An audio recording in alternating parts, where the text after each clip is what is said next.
doing it. That's a good Should we talk about it? Let's talk about All it. right. This is a good one.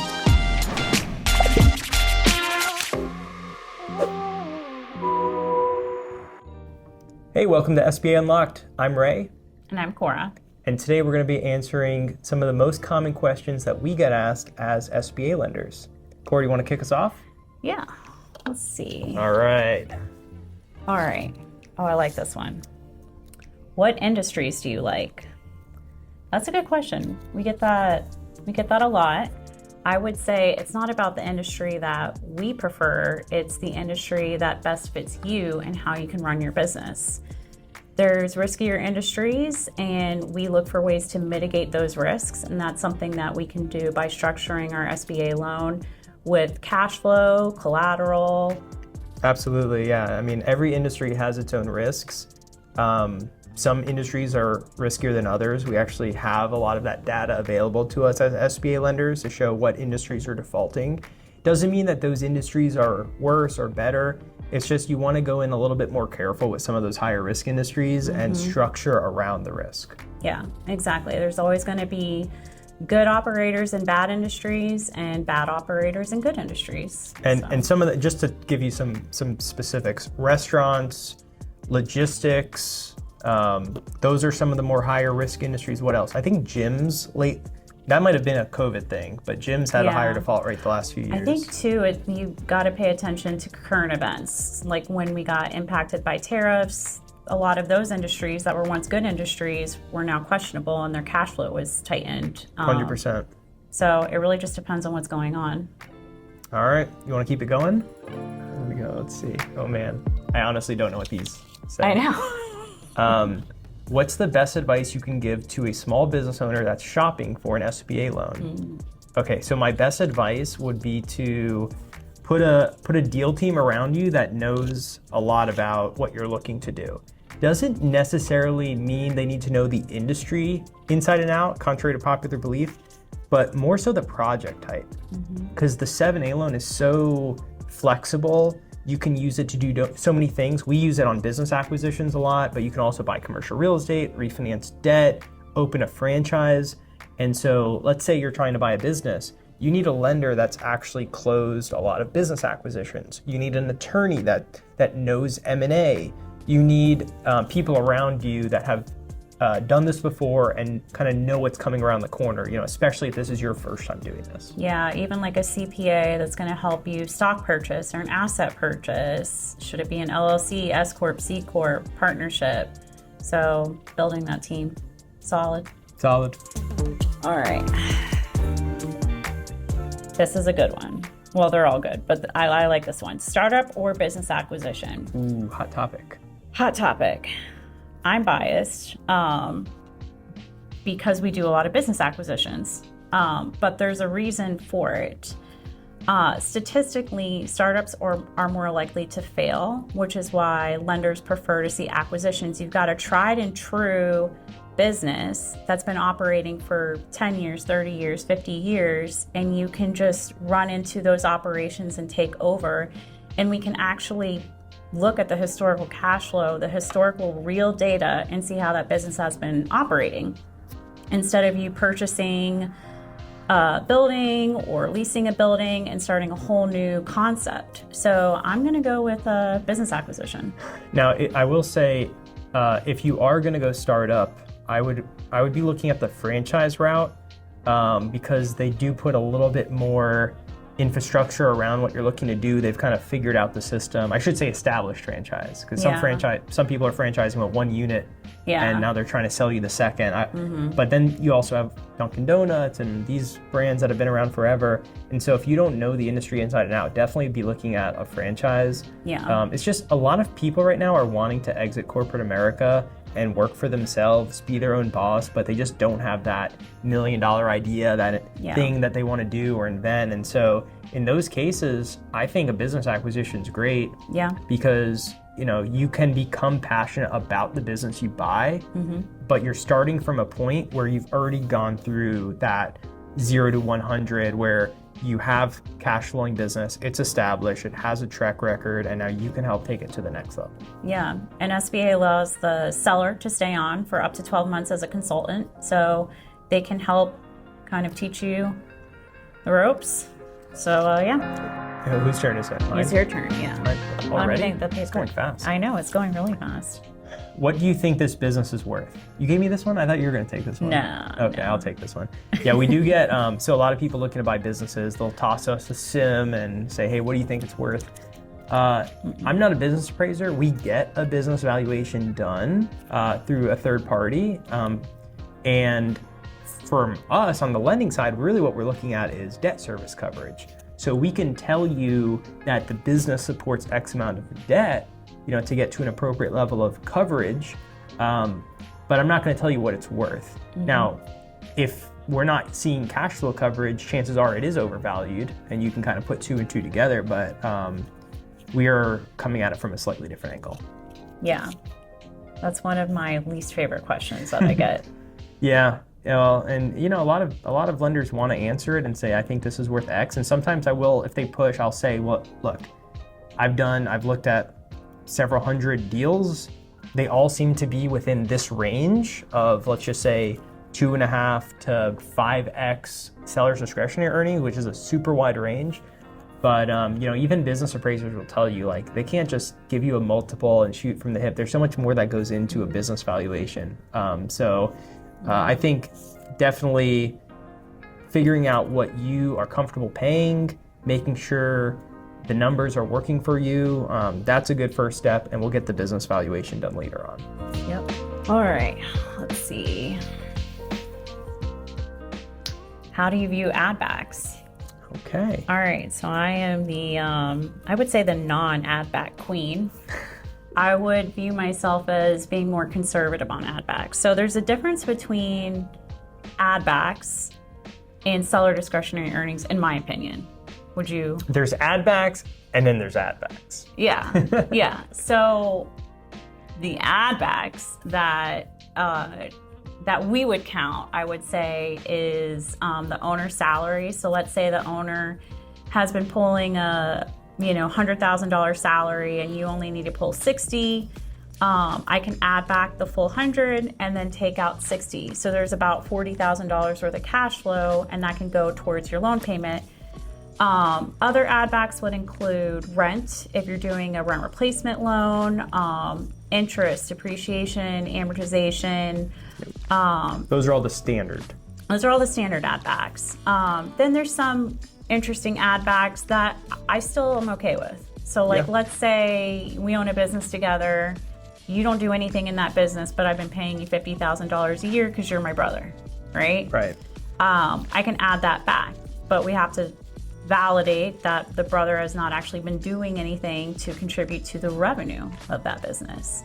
Now, the seller discretionary earnings, or the add backs, the extreme add backs is life insurance, health insurance. Someone runs their dog grooming through their business. Those are add backs. Their groceries. Their groceries. McDonald's receipts. Travel and entertainment for $40,000. Charitable contributions. That can go either way. way. That's a tricky one. People think that one is a clear-cut one, but if you're donating to something that, is somehow giving the business revenue, then that's something to be considered. But I think that the main things are that the business add backs are valid. Yep. You can actually locate them on the tax returns. Yes. You can't add back something that hasn't been actually expensed on the tax returns. You see that sometimes. And then finally, you have to be able to document it. Yeah. So that's why it's so hard to do the meals, travel, entertainment, because documenting those things is very difficult. And what you said about health insurance and life insurance, well, the buyer is going to need health insurance and life insurance. So that doesn't most likely doesn't pass the validity test. So we come through. We generally don't add them back, but it's like a nice to have. So if our cash flow is at a certain percentage, and then we can say, hey, by the way, there's also $50,000 worth of seller discretionary earnings that's not in this cash flow, and we can say that in our credit memo. That's awesome. I'd rather do that than add it back and it barely hit cash flow. And as a buyer, you should too, because you don't want it to barely cash flow based off of scraping those ad backs together. It's rough out here. You want more cushion. So yeah, I mean, yeah, that's a good point. We don't have to verify every single ad back to make the deal work. You might want to figure out how much money you're making. For the value, yeah. But we want to get to a debt service coverage level, which typically anywhere from 1.25 to 1.5, just depending on a lot of different factors. So yeah, good point. There's also like deduct backs.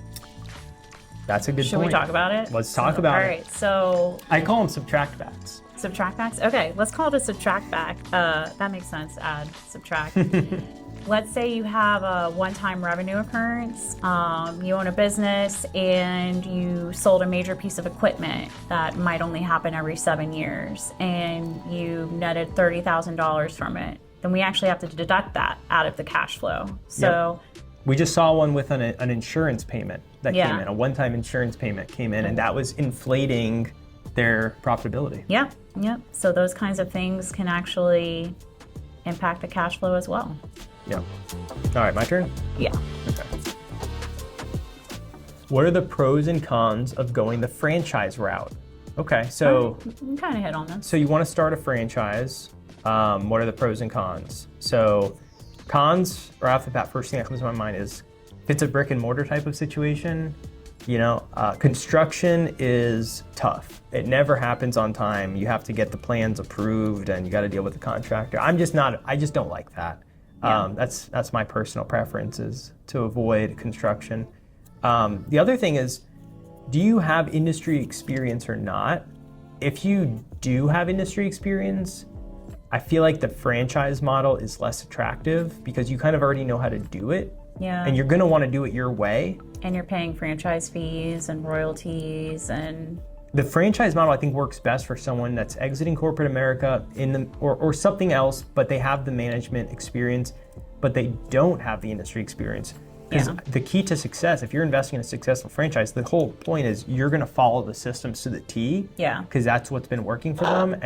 And if I feel like I know better because I've worked in this industry before, and you see it sometimes, you kind of go off script a little bit, and then it does create some issues. Yeah.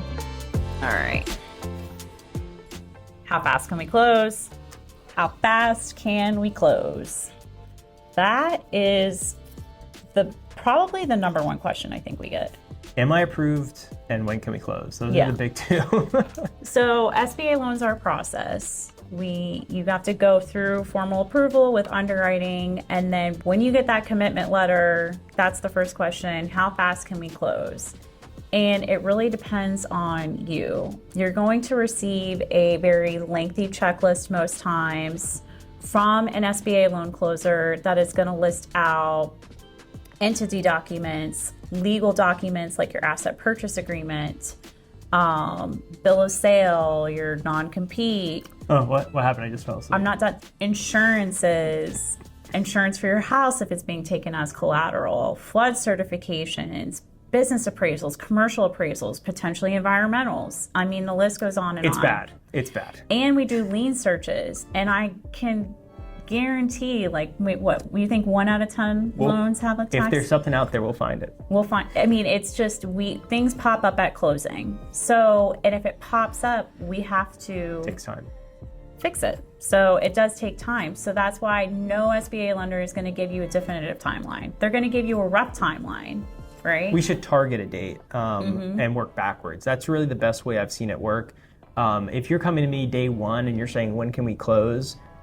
If I answer you, it's a guess at that point because there's so much that has to happen between now and closing. I kind of compare it to, because most people have done a home loan, and I would say this is just basically like a home loan multiplied by 3. That's not too bad, is it? But it is a process, and especially the more businesses you own and things like that, the more complexity there is, because we have to underwrite this whole thing from a global standpoint. And if you're talking to us right in early beginning, we haven't even gone through underwriting yet. I mean, the whole process is really, think of it in 3 parts: pre-approval, underwriting, and then closing. And we have to go through each of those processes to get to the finish line. And closing is really the biggest part of the overall process because of that gigantic checklist that Cora mentioned earlier. Yeah. So it's definitely a marathon. It's a marathon. But we do this every day. Like we Yeah. close loans every day. We know how to do this. That's why it's so important to be picking the right lenders to be working with. Yeah. Because if you are working with a lender that does 5 or 10 of these a year, then they're not in that rhythm of going through the SBA process every day. And they're not going to be able to point out things to get ahead of. So that's what we do with a lot of our customers is we see problems ahead of time. We try to be a little bit of a fortune teller based off of what type of deal it is and prep them for things to get out ahead of. Life insurance, the non-competes, the purchase agreements. I mean, I've been doing this 15 years. I'm still learning. Oh yeah. And so you take all that cumulative knowledge Mm-hmm. and you bring it to the next transaction and the next transaction. And you only make it smoother and smoother and smoother. And we do our best. I think we do good work. We all right. Yeah. All right, whose turn? Is it my turn? It's your turn. Okay. Yeah, you have to. Okay, this is the question that gets asked to me at the end of most of the calls that I have with like first-time buyers looking to buy a business. They say, "What am I not asking?" And usually that's after a 30 to 60-minute call of them drilling me with questions. And my answer is a lot, but we cannot possibly cover. There's 100 things that can go wrong, 100 hurdles that can be thrown at us. Just prepare for this to not be easy. I mean, look, you're going into small business ownership. This is not going to be easy. This is not the route you picked. It's fulfilling, it's rewarding, but we need to be ready for those curveballs to be thrown at us. Ready to go. Stay nimble, and it could be anything. It could be the landlord not wanting to play ball. We just dealt with one of those issues. So it's really just, I feel like it's mental preparation that needs to take place before you go into this, because it's just SBA is a different animal.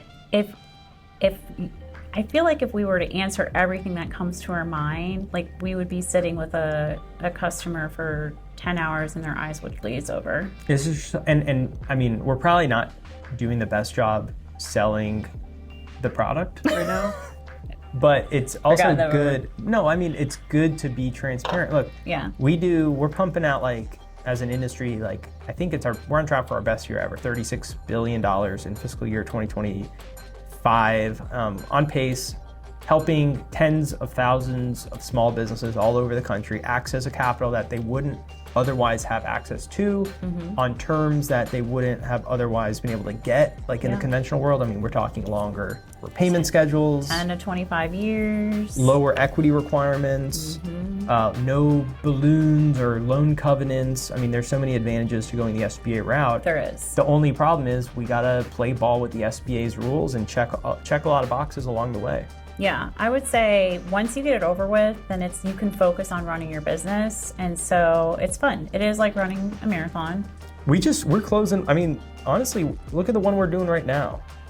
That's been in closing for what, a week and a half?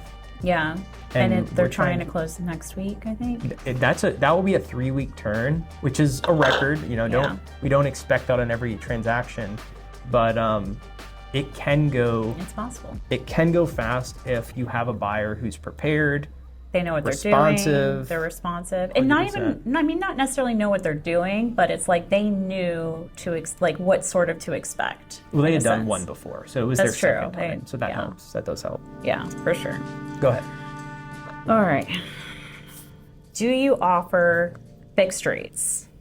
That's probably another good question, I would say, during that pre-approval process is what the rate is. And that is important to discuss with your lender. But I will say the fixed rate environment is not something you would probably want to engage in right now. It's something that I think business owners have been programmed to be like, hey, I want a fixed rate, or what's the fixed rate? Why isn't this fixed? Let's fix it. And but you're looking at rates, anywhere from 10.5%. Right now prime is 7.5. You get a spread of 3, and that's 10.5%. So those are pretty high rates. So the question is, do you want to sit at a 10% rate for 10 to 25 years, or would you rather go with a floating rate and the chances that hopefully in September they start to lower prime? So that's usually what I think of when I working with my clients. It's so funny you say that, because I went through this whole, Great Recession through COVID was this super low rate environment. Mm-hmm. So anyone who got debt in that environment, we all got fixed rates. We all wanted fixed rates. I know, because I had a really good mortgage rate, and then I moved after, and my rate is double. Yeah, it hurts. It hurts. And so, I feel like that's a question someone would ask, but it's also a question someone's asked because they don't know what questions to ask. That's why we're doing this channel, to give you all of the tools and resources to know what to ask, because there's all these little things that no one really knows coming into this for the first time. And so rate is a popular question to ask when you're getting debt anywhere across the board. So we get the question, but when I turn it around, I say, well, would you rather have 10% fixed or 10% variable? We're recording this right now in August 2025. Yeah. Fed just held on the rates, but they are talking about lowering them in September. President's really pressuring the lowering of the rates, and the new Fed chair that he's going to appoint, I'm sure, is someone who probably is going to lower the rate. So given everything going on in the macro world right now, when I ask that question to people, 9 out of 10 people say, I want the variable rate. Yeah. Last one? Last one. Okay, let's see. Can you underwrite this loan based on projections? Okay. I feel like that's a lame one to ask on to end on that one. Well, maybe I mean, not. answer it, but that's kind of... I'll make it fun. Okay. Yes, the SBA does underwrite based on projections. You can do startups with SBA. You can do expansion with SBA. Mm-hmm. You do have to become cash flow positive within the first 24 months of operating your business. The question is, will the lender do it? Projection-based lending is viewed as more risky than cash flow-based lending. Obviously, you're going from historicals to what do we think this is going to do. We look really hard at the assumptions that you're using to create those projections. On a franchise, for example, we can validate some of those numbers with the franchise disclosure documents because they disclose some of the metrics from the whole set of franchises. That's helpful. But when you're an independent business, you don't have those in a startup. That's why industry experience is so important in those situations. But for the businesses that are just expanding and want to borrow a little bit more to grow their business and get to a point of more cash flow so that they can afford the debt, it's a bit of a leap. So it's going to be lender by lender decision on that. And it will be helpful to have strong mitigating factors in place to kind of balance out the idea that we're going to be lending on projections. What would you say are some mitigating factors? Just like some that you think of, The first one that comes to mind would be outside sources of income. That's what we look for. So if the business is projection based, but there's an owner or a spouse of an owner who earns a nice W-2 salary, or they have another business or some rental real estate throwing off some additional cash flow, and globally you can see some historical coverage, even if it's just a one-to-one or very close to it, I feel like that gets a lender over the hump a lot of the times. Shout out to the veterans who a lot of times have disability income or retirement income. That would be considered outside income for our veterans that apply. That's a good way to end it. Yeah, America supporting first. Supporting the troops. Yeah, we support the troops. Well, let us know what you think about this style of content. It was a little different than what we've done in the past, but I hope you enjoyed it. I hope it was helpful, and we'll see you next time. SBA Unlocked. Oh, what are we doing? Oh wait, no, you be the lock, and then I'll just... Wait, I'm a lock?